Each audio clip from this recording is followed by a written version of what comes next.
Hey guys, this is Zone Productions, aka Number 4673. I'm back at Queen at Arms. I'm so sorry, it's been forever since I recorded this, and that's the reason is because I'm just working really hard to make videos in advance, so you're not gonna sense that I'm too much gone. Later I'm gonna have a little update about that, but for now, let's just continue. I can't remember shit. I'm sorry, I just swore. Yeah, okay. I needed closure if I was ever going to get over what was wrong with me.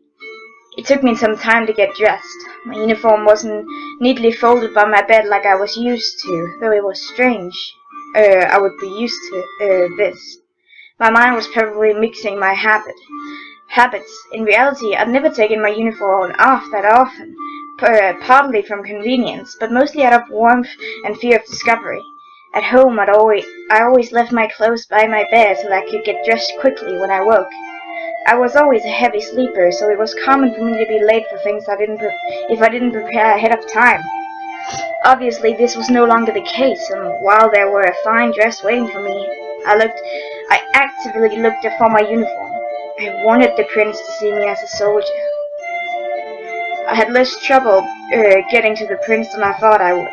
Men even saluted me when I walked into the dungeons. The man was sleeping when I arrived, and no one even questioned me when I asked to be led behind his bars.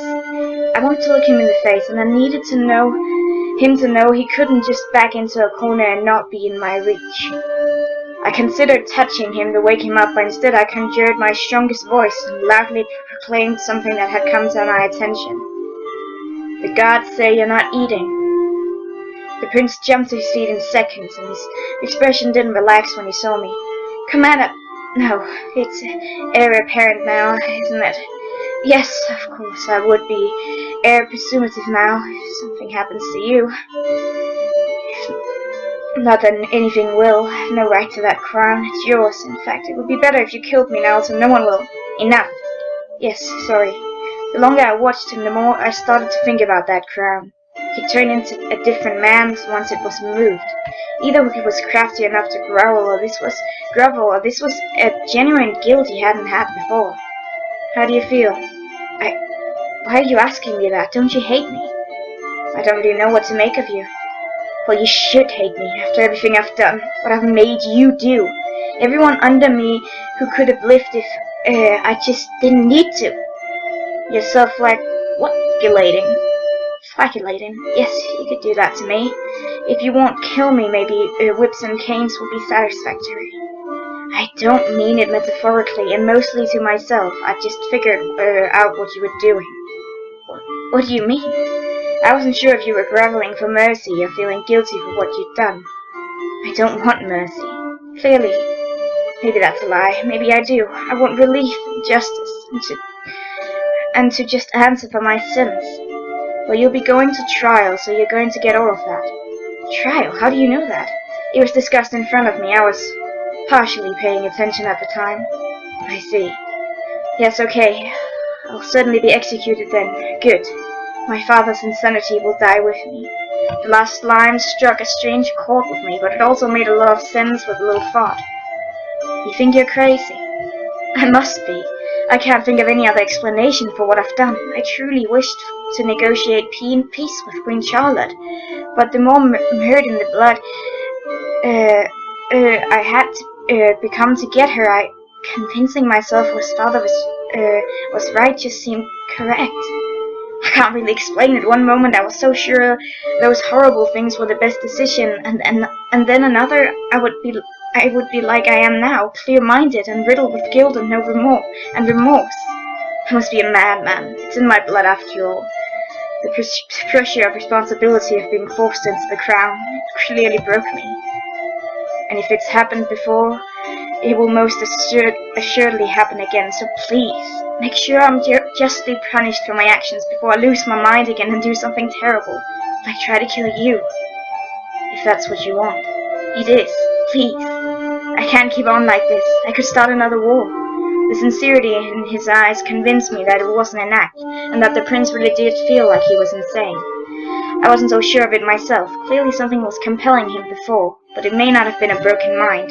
The man probably wouldn't listen to any theory I could give him as long as it was theory, nor should he, but this did give me something to occupy my time with. I was going to research that crown. If anything was compelling him, it must have been it. He only changed back to himself when it wasn't on. I must have smiled because the prince looked at me strangely. Callista. Nothing. I'm going to make sure you see justice one way or another. Thank you. I knew I could count on you for this.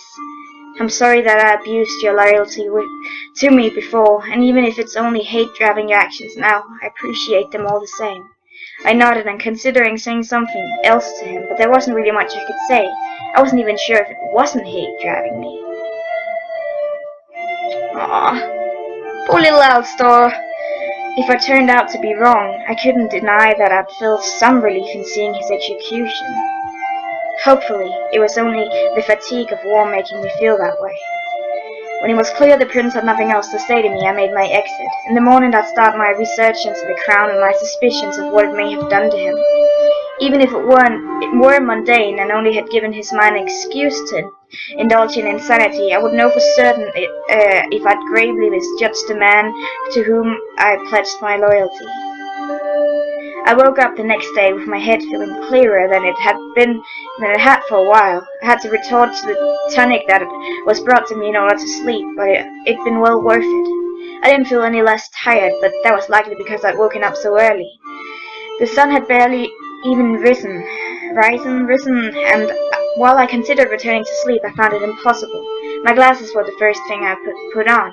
Then I shifted upright and stared at the space where the dress would have been waiting for me. Were I not up before anyone could place it there?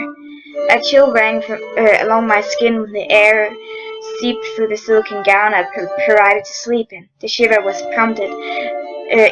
did little to warm me, so I got up to find something warmer to wear. As I searched, I made an attempt to plan out my day. I had made promises that I needed to see to, but did I want to do that in a dress? My uniform waited in a wardrobe, hanging primly and cleanly. I considered putting it on, but my stomach knotted over the idea. I'd been all too happy to wear it yesterday, but a full night's sleep had clearly put me off doing that again. I only jumped a little when I heard my door open, and I didn't even manage to smile. And I even managed to smile for the girl hugging a dress to her chest. Oh, sorry, Your Highness, Princess, I was just... It's fine. It's what I'm supposed to wear today. The girl nodded stiffly. I couldn't blame her for being nervous around me. I probably hadn't been very kind to her other times she might have needed to deal with me. It took me a moment to realize she was too finely dressed to be a servant, and I could vaguely recall her being introduced to me as a lady-in-waiting. I absolutely hadn't been very kind to her, so I did my best to soften my smile and look apologetic. When she relaxed, I decided to ask a question that had been rolling around in my head. Who keeps making these dresses for me? That dress is being tailored for you right now. These are just what Queen Charlotte brought from Sylgard. I didn't realize we were the same size. They were from my youth. They were taking in so they can fit you. They're meant to be a present. When she said that, I could remember someone telling me all this before. Right, of course. My own nerves settled in after that moment. I wasn't sure what was expected of me with this girl. I just wanted to be friendly, but being too friendly could be wrong. But did that matter? I wanted to be nice to the people who had to wait on me, or rather, I didn't want people to wait on me at all. If nothing else, having someone whose job was to dress me in the morning felt uncomfortable, but that wasn't this woman's only job. Right? Is this all you do? Excuse me? Bring me clothes in the morning and dress me? No, Princess, I'm supposed to assist you in whatever you need me to do. Wardrobe care is just a part of that. I see. That makes me a little more uncomfortable. I'm not used to having someone dress me. I gathered that. I suppose you did. I'm sorry I've been so difficult for you. The girl looked surprised by that. She probably wasn't expecting an apology. I'm really not used to any of this. I am sure you'll adjust. Right. I probably will. Is that all I have? Dresses? That was all that was bought from Sylgard. I stared at the girl while I considered, which seemed to make her uncomfortable, so I decided to focus that gaze on someone else for my mental debate. It was nice that the Queen to provide me with some clothing, but I honestly wasn't looking forward to wearing a dress all the time. It wouldn't be too awful to wear pants instead, and I was going to be Queen. I could dictate my own wardrobe. I think I may have a task for you if you don't mind. Oh, okay, what do you need? Pants. I'm sorry? I don't want to wear a dress today. Do you think you could find something with pants? Of course, I couldn't get anything tailored for you so soon. Don't worry about it. It doesn't need to fit. Actually, I'm used to loose clothing. As long as it isn't a dress, it'll be fine. Yes, Princess. The girl bowed and rushed off with the dress in her arms. The sun had fully risen the time she got back. I felt much more comfortable in pants with a light-buttoned shirt, but not needing to bind myself was a strange experience. Luckily, my lady-in-waiting had also brought a corset to keep my chest from wobbling around as I moved, which I was grateful for. I was surprised how comfortable it was, considering my only experience with them was the too tight thing Nick had placed on me before the ball Alistair had thrown. After she told me it was a well-fitting corset that didn't restrict breathing, was standard, I could only roll my at Nick's, well, being Nick. The party felt like a distant memory, and even though it wasn't too long ago. Last talking to Nick felt the same way, even though it was even shorter ago. All that was left now was to follow through my obligations for the day. The most obvious person to talk about enchantments would be the Archmagus, but would he have time to see me? He must have been busy, since I couldn't recall him coming to speak with me since I got here. Even the prelate had bothered to do that, though that was his job. Oh, don't say that he's gone. Oh, he's here, good. Finding him was actually difficult. He hadn't been in any of the places I'd directed to find him, but I finally managed to track him down in the library. He looked neither pleased nor displeased to see you. Shouldn't you be tending to your health? I took the prelate's advice and I'm busying myself.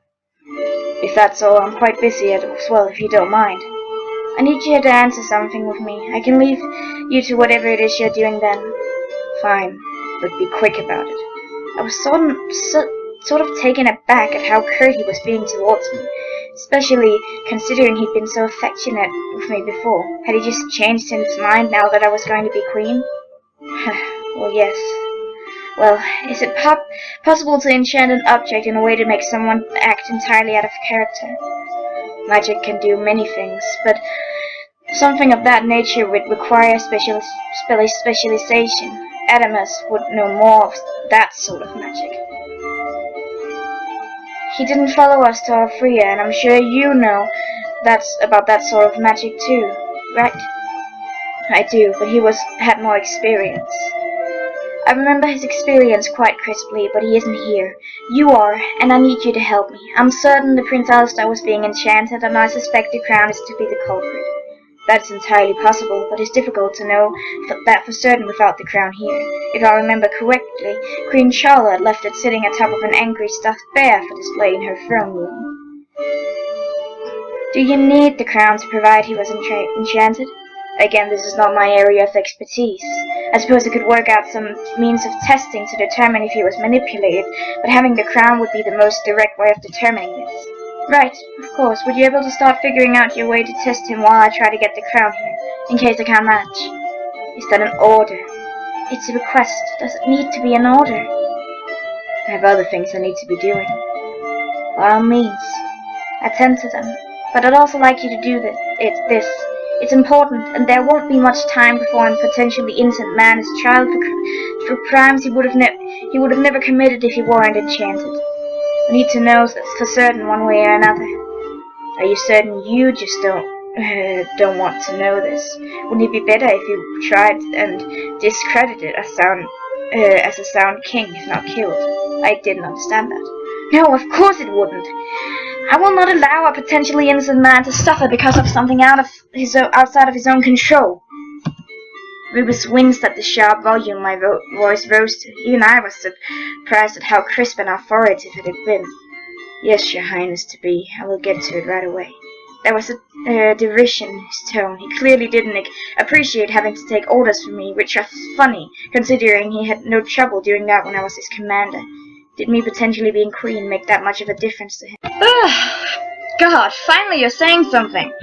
Okay, this is getting ridiculous. It is? And what would that be exactly? How you're acting! You've never been this salty with me before, even before you actually knew me. Salty? Is that a Silgardian term? Aramis called me that as well. Queen Charlotte's Archimagus. He was the one in the fight with the illusion. Yes, that would be him. He's from the same place as you, isn't he? Yes, we came here together under the same mentor. I take it you're clearly not happy about that. He wasn't a nice person. Nice wasn't exactly the issue. In fact, many would say he was incredibly nice. He managed to take your cultural obligations much swifter than I. The issue is, you don't even care. What? Why would you say that? Of course I care. You didn't even when I attempted to speak to you about this before. Before? When? I don't... I paused when the recollection hit me. He'd come to the room the second day. I'd come back and I was not pleasant to him about it. Right. Sorry about that. I wasn't myself. Lucius said the same. That did not make it sting less. Did you talk to Lucius about it? About your treatment of me, or about Aramis acting as though nothing had ever changed between us? Both, I suppose. Yes, but he had the same worn answers he always has. The man is well trained. I wanted to hear something that wasn't from books. I wanted your outlook. I'm sorry I wasn't willing to give it then. I am now. I don't think I even want it now. We were just being obstinate. Perhaps. It is, however, how I feel at the moment. I can't fault you for that, I suppose. Haven't exactly been easy to deal with lately. I don't even know why. Lucius explained it very thoroughly. I'm sure he did for you as well. He did, but it feels like an excuse, not a reason. Perhaps. I will talk with you about this later if I feel like it. Right now, I will do as you've asked me. Of course. Thank you, Rufus. Do not thank me. I'm following an order. Right. Of course. Things grew silent after that, and eventually all I could do was leave. I would need to convince Queen Charlotte of my suspicions if I wanted to get that crown here. Finding the Queen was more of a task than I'd realized. I spent most of the day wandering the castle, asking everyone where they'd last seen her. Eventually I found her in the library, scowling at the statue of King Crenfric there. For some reason, it really bothered me that he had that one in that particular spot. The disrespect that man had knows no bounds. He has removed all record of your father from this place. There aren't any records of Sir Thomas Cordale. I see, you wouldn't think of him as your father before King Farmland. It took me a moment to realize why it was so upsetting that statue was there. I could almost recall there being another statue in its place. Of course, King Farmland. My father. I mean, your father by birth. The man who's right to the place of providing you a crown. Yes, of course. Have you decided what you intend to do with the prince? How did you... There were rumors of you going to visit him. I assumed you was to decide if you wished to allow him to go to trial or execute him before he could charm his way out of his crimes. Actually, I took a deep breath, knowing I already she wasn't going to take this well. If I was going to be a good ruler, though, I had to stand up for my convictions. I think that he's innocent. The Queen paused as she processed my words. There was no surprise or anger in her face, just a light hint of disappointment. Are you that taken with him? It isn't that. I believe that the crown he wore was enchanted. You have an Archimagus. You know what they're capable of. I do have one, and I'm aware, but your claim is still absurd once I consider. Oh, fuck off! I don't care! You wouldn't think so if you knew the prince like I did. Don't be so prideful as to assume you have impeccable judgment. This isn't pride. My feelings towards the man has nothing to do with this. The facts are clear. When he isn't wearing that crown, he's a different person, drastically so. He sincerely wanted to end this war before it was placed onto his head. Even in the days after he was given it, as soon as it was taken off, he showed sincere regret and remorse for the action he'd taken while it was on. I waited for the Queen to consider my words, and while she didn't seem to believe them, she wasn't willing to humor them. If what you claim to be accurate, there are other explanations for such behavior besides a complicated enchantment. You should speak with your prelate on the matters of a healthy mind. Explore all potentials, whether possible, before allowing your emotions to make decisions for you. Ah, it's not my emotions, you shit! Yes, of course, I will do that tomorrow, though today I would appreciate it if you could get that crown to me. I see. You do understand that I have no reason to comply with your request. I'm a guest here, but I'm not your subject. That crown is in my castle, resting on my property. There's a good chance that stuffed bear is now cursed with the thoughts of King Kendrick. I'd meant it more seriously than it came out, prompting me to clear my throat and continue. We're capable of such things. If it is enchanted, it would be dangerous to leave it where someone could be infected by it.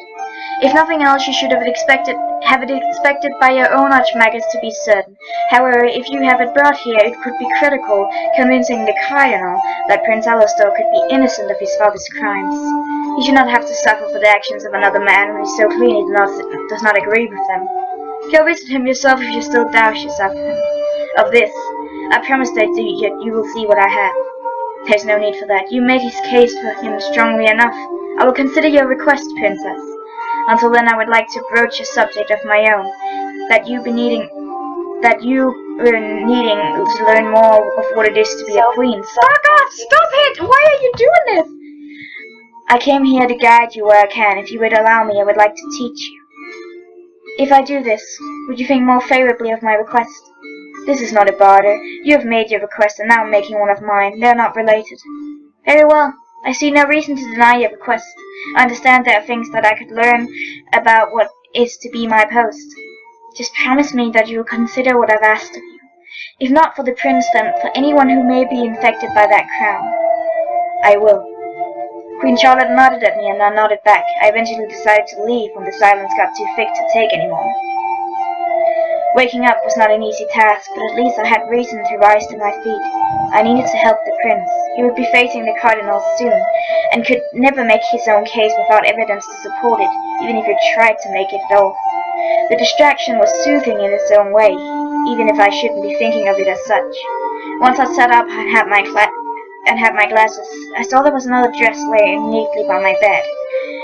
My lady in walking must have come and gone. Despite our conversations, it seemed uncomfortable with me. I glared at the dress as though it had somehow slighted me. I hadn't expected it to be there, and I was tempted to get my uniform out of spite. Though that would inquire wearing the uniform, I didn't like it any better than the dress before me. The light knocking at my door made me jump to my feet. My heart quickened even as I reached for the sword. The fact that I was still behaving like this was alarming. If I wasn't shutting down, I was overreacting. It was becoming tedious. The knock came again, and I forced sound to leave my throat. My tongue didn't want to comply, so it was more of a grunt than an invitation for entry. Thankfully, whoever was at the door didn't took it as such. The prelate glided in with grace and ease. I was informed you wished to speak to me about the prince. Yes, it's very early for you to be here, isn't it? It's well into the afternoon. Afternoon? I have things to do today. Why didn't someone wake me? I'm sure attempts were made without success. You should not be so hard on yourself. This is quite normal. I do not want to hear your rehearsal platitudes, prelate. Just tell me your opinion on the prince. And make it your real opinion, not something you're spewing because you have repeatedly beat it into your head with the correct answer and you're too weak-willed to question it. Holy shit! You are... wow! The prelate stared at me for a moment. His smile never cracked, but his eyes did twitch briefly. If you want my true opinion, it is this. Prince Alastor is a madman. His father was a madman, and now he is mad. The best comfort he will be is from Althea herself when he runs into her arms. I was stunned to hear the prelate say this, though that was maybe the reason he tended to spout advice from his books rather than express his own feelings, even to his close friends. Will that be all you need of me, your grace? No. I'm curious why you feel that way, or if your mind would change if I mentioned that I feel the crown is cursed and he was forced into those actions. I did feel this way because I knew both men. While Prince was more open, I saw his father in him before he even had any sort of power. I recognized his instability, though I mistook it as a lack of confidence in his abilities to lead. And even if what you believe that it's the truth, it excuses nothing, whether influenced by magic or not, his own insanity, he still committed the acts of atrocity he's being tried for. He did commit them, but it wasn't entirely at his own will. There is genuine remorse for those actions. Isn't it wise of us to offer him forgiveness? Forgiveness, certainly, without punishment. There aren't many who would agree with you on this, though the Cardinal is the only one you'd need to convince. She will want solid evidence on your case, and it is as well as a sincere show of regret. She will not waive punishment. It doesn't need to be his death. Right. So if I can prove the crown is enchanted, she might not have him executed. Perhaps, though magic is not something that gets dwelled upon heavily in the clergy. Excuse me. We have those that cast it, but it's only for the services of others when all other methods fail us. Then what do you suggest? Other than allowing him to fall into his fate? There have been cases where mental instability has swayed her opinion on guilt. It would need to be a very solid case, however. Would you attest to it, then? Thank you. Of course, is that all? I nodded, and the prelate walked out of the door without closing it behind him. I went to close it quickly and set my mind to do what else I needed to do. Then I remembered the Queen's request. I'd need to indulge her if I wanted that cursed crown. With some annoyance, I did my best to put on the dress. I had to appease the woman in any way I could, and if being uncomfortable in my own clothes would do that, then it was a small sacrifice. God. As instructed, I met with the Queen in the library. I'm not sure why she chose there, but it made as much sense as any place if we were going to have a lesson. She had set aside a small table and 2 chairs, arranged in a similar fashion what I'd seen at the parlor in her castle. She was sitting in one of them, and I looked up with a too perfect smile when I entered. Lorimet was in attendance as always. Prince Callista, you look splendid. That gown suits you perfectly. Thank you, I suppose. First, listen, you should courtesy when someone pays you a compliment. Do you know how? Had only a vague idea of what that involved. I grabbed up the sides of my skirt and bowed my waist. Not quite, dear, but it's a start. I'm glad you decided to join me. I was worried you might sleep for the day. I'm sorry. Sleeping has been difficult for me, as I am well aware. But are you well rested now? Yes. Very well then, let's proceed. I had thought I would be prepared for the tedium that was to follow, but I severely underestimated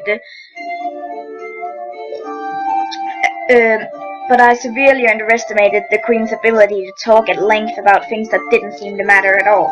She described the appropriate terms of address to greet various nobilities and with, and what hand was meant to shake someone's spouse's hand, with how wide I should open my mouth when I smile. There were topics of conversation that were considered civil among mixed company, and words that I should never say to my subjects, no matter how much they angered me. These were the first things she taught me in her education as a child.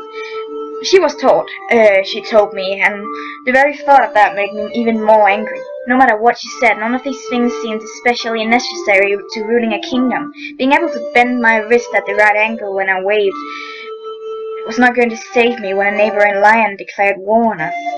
What had she done when she first heard the word of the King Kendrick's intention to march on Sylgard? What was her reaction?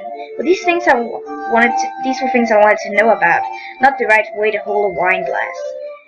However, every time I tried to bring up the topic, she would move along to another pointless item, with only a polite acknowledgement that I'd asked her question.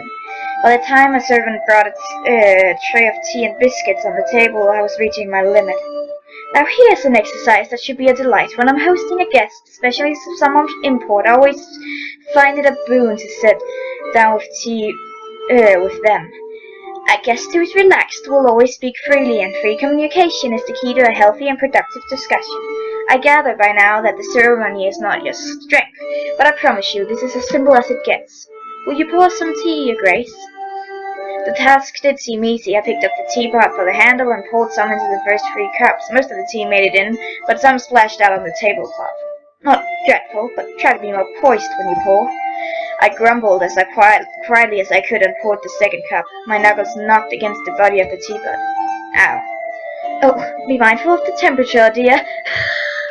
She does not give a shit about this. God.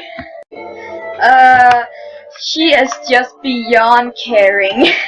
Alex is just beyond caring. She doesn't want this shit anymore.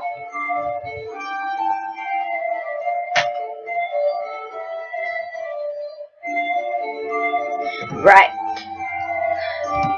I poured the third cup and set the pot back with a clatter. The queen picked up her cup and blew gently on it. Lorimet picked up a cup but didn't sit. To follow suit, I picked up my cup and started drinking. The queen made a face. What is it? Porcelain is delicate. You shouldn't hold it with a heavy hand. I leapt from my chair and slammed the cup down on the table, not even cringing when the saucer underneath it broke in two. What is the point of this? None of this is going to help me rule my kingdom. Having a tea ceremony is not the same as having a debate. No one will care about niceties. They expect power. What good did all these niceties do when the Alfrean army was at your doorstep? If it wasn't for me, you would have died. The queen said nothing, but sat there, simmering. Finally, she put her cup down on the table. Lorimet's face showed a clear disappointment. I've been very patient with you, Princess. I know you do not feel that these lessons are necessary, but I'm going to have to tell you right now that they are. Yes, it is true. I miscalculated the sheer insanity and drive that the king and his son would put into setting my kingdom ablaze, and that was an error on my part. But do you believe I have ruled so long that I have, without learning a thing or two about what people expect? Oh my god, stop it! Please. Ruling is as much about knowledge as knowledge as it is putting on a show. If no one believes the act, they won't believe in the script. It's plain as that. Learn to put on a performance, and perhaps your audience will listen. If it's my audience, it's going to be that shallow. Then maybe they should attend another show. I turned and started to stamp towards the door. Even if you choose to turn your back on this lesson, there are far more pressing matters we need to discuss.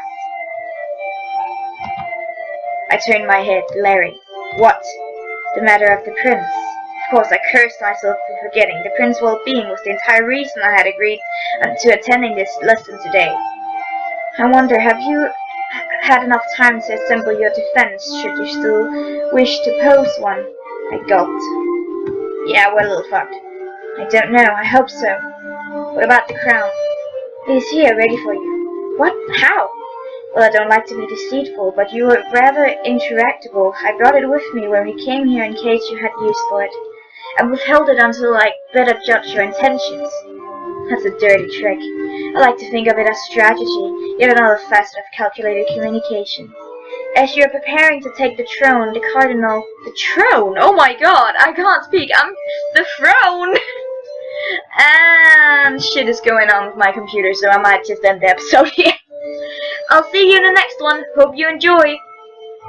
Whatever. God, it's too late. It's way too late. Goodbye.